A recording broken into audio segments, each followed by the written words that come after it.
Hello friends प्रसाद academy रे आपनको स्वागत जनाऊँची।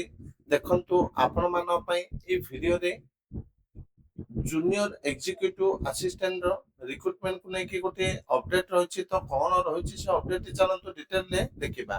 तो बहुत पिला पचारथिले कि सर जूनियर एग्जीक्यूटिव असिस्टेंट रो नोटिफिकेशन बा एडवर्टाइजमेंट आसीबारे विलंब कौन पई होची। तो फाइनली तार अपडेट आसी जायछि। तो चलंतु डिटेल रे देखिबा कौन रही अपडेट।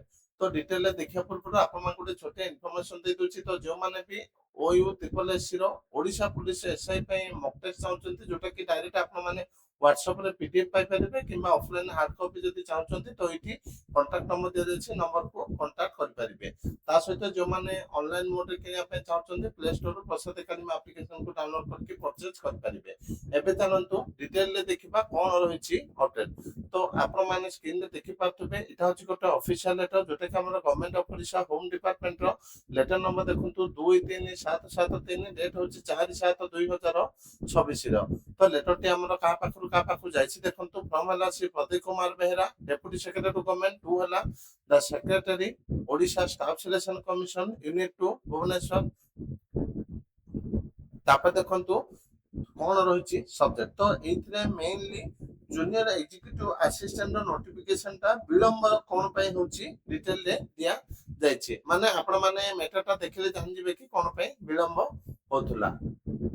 तो इति देखंतु दिया जायछि सब्जेक्ट हला clarification regarding posts reserve for women category and posts are reserved for PWD candidate for recruitment of a junior executive assistant for post in Odisha secretary executive PA cadre।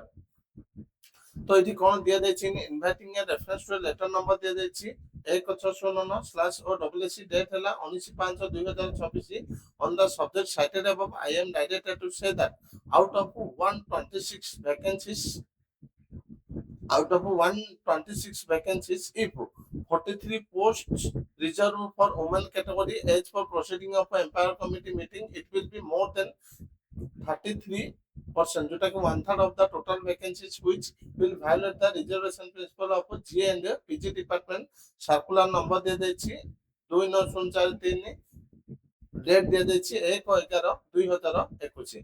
तो देखंतु आपण मानको जो 126 टी वैकेंसी बाहरिबो सेथिरे वुमेन मान पय 43 T post reserve अछि जोटा कि रहिबा कथा नुह। जोटा कि जीएपीजी डिपार्टमेंट रो गोटे सर्कुलर अछि सेटा को वायलेट करछि बोली कुआ जाउछि।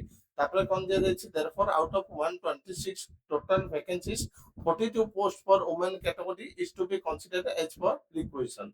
तो 126 टा भितरो 42 टा पोस्ट पय 42 टा पोस्ट को वुमेन रो माने 42 टा पोस्ट वुमेन मान पय रिजर्व रहयो बोली कुआ जाउछि। माने गोटे पोस्ट कटिबा माने एटा गोटे डिस्प्यूट थिला जोटा कि advertisement by further breakup of 5 post meant for PWD candidate are mentioned each below table। तापर देखंतु एटी कोन दिया जाछि it is therefore requested to kindly take necessary step for early recruitment and furnish list of successful candidate to this department after completion of recruitment process at the earliest।